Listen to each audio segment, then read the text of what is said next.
We will look at Sayuyai's connection to the Welcome Center. We will look at the plants of Sayuyai, building relationships with the plants, tending the future, and the connection to Nigerian heritage.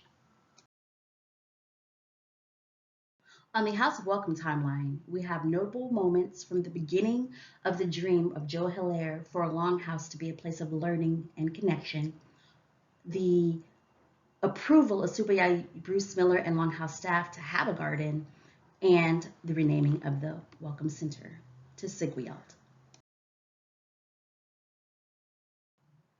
As you can see from this quote by Connie McLeod of the Puyallup tribe, cedar is not viewed just as a tree, but as an integral family member that upholds, supports, and provides stability to everyone.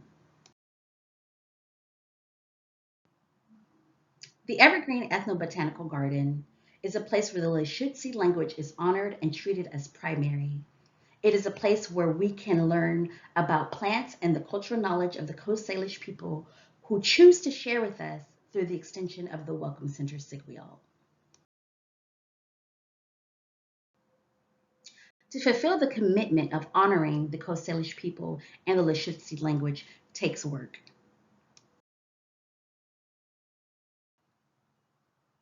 Here you see the reflection of a labor of love. On your left-hand side, there are weeds and bark that has become dry and unkempt. On your right-hand side, you see the area has been weeded, tended, and replaced with new bark.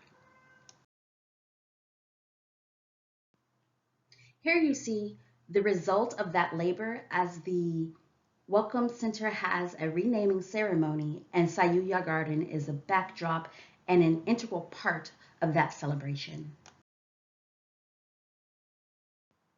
The Welcome Center provides opportunities for us to gather with family and come and enjoy their hospitality and learn more about their culture as we embrace our own. Now we will learn more about the plants of Sayuyai and become familiar with them. Here we have an inventory of the north bed. You'll see many plants that are gentle nervines. A notable plant for me is lemon balm, which I have found to be personally soothing, supportive, and able to help get you through times of grief.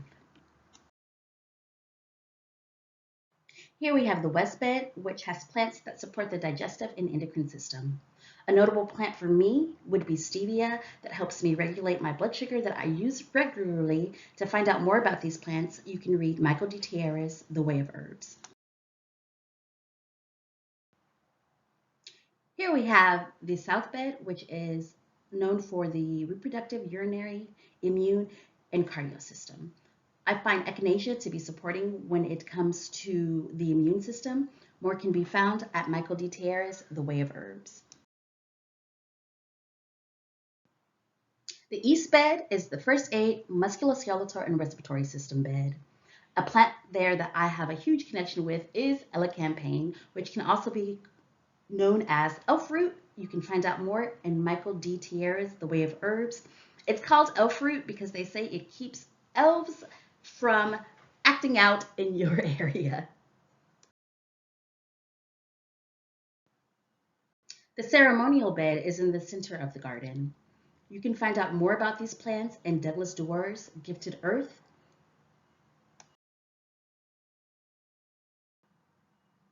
Here we have the dye and fiber plant showcase. As you can see, some of these plants, a majority of them, blueberry, burdock, and sunflowers, can also be used as food. Find out more in the links below. With this slide, we're transitioning more into the personal relationships with plants.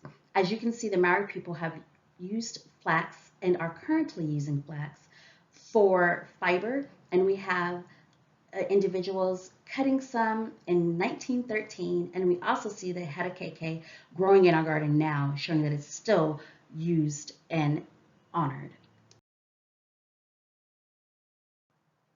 This slide begins our relationship showcase. Please take time to just reflect over these pictures and the way you see relationship being built over time with the first plant people.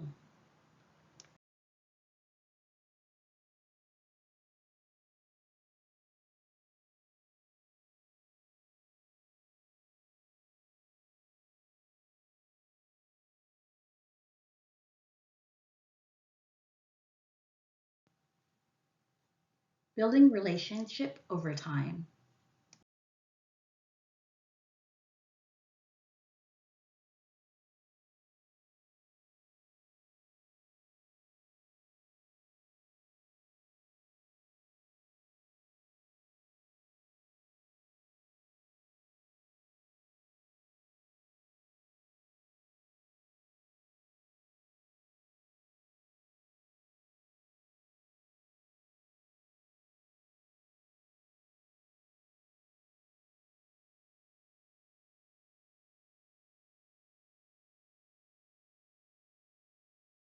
Ecosystem services and happy habitats.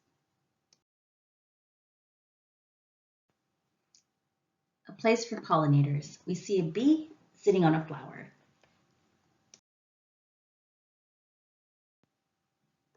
The gardener or the garden snake.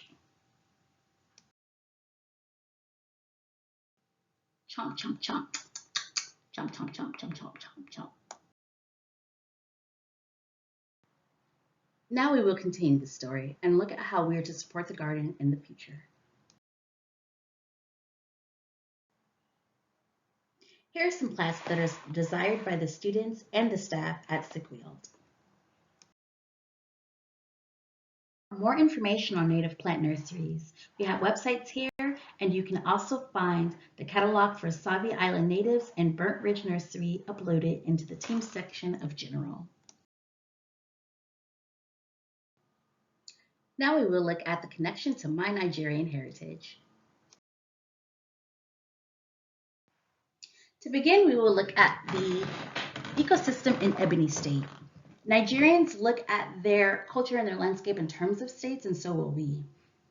You'll see here that it's located towards the south of Nigeria, which is green and lush and wet. You'll see that there are plants they use for food, and those are also used medicinally. You can learn more at semanticscholar.org. And we have a picture of the rainforest, and you see a little house tucked away back there. It's just a good reminder that these are habited areas where people live their lives.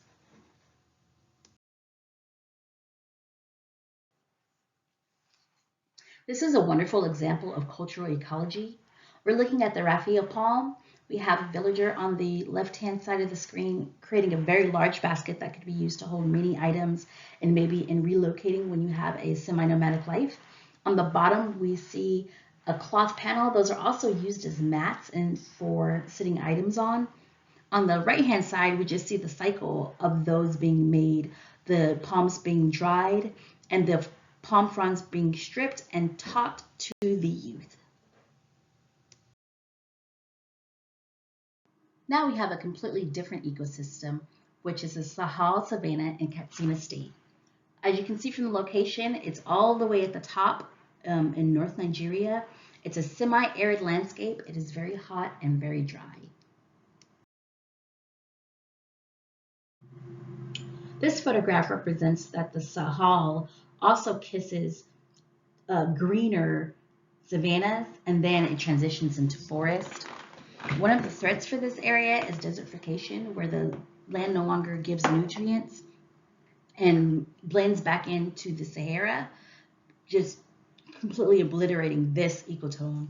Luckily, indigenous leadership and organizations like the UN are working towards drought resistance, fertilization of the soil, so the semi-nomadic herders of the Fulani people can continue to utilize their land as they have for thousands of years.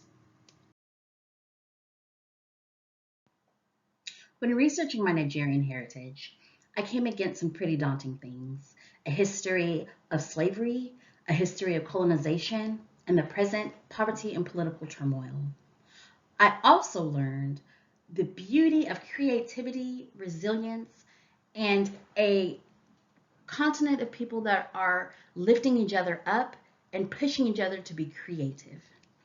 When watching this movie, please keep in mind and ask yourself some questions like, how are they utilizing the ecosystem that they're in to tell their story? How are they utilizing the landscape, the topography, the soil? How are they utilizing climate elements to tell their story? And how are they bringing that all together with technology to share what they're envisioning within themselves with all of us?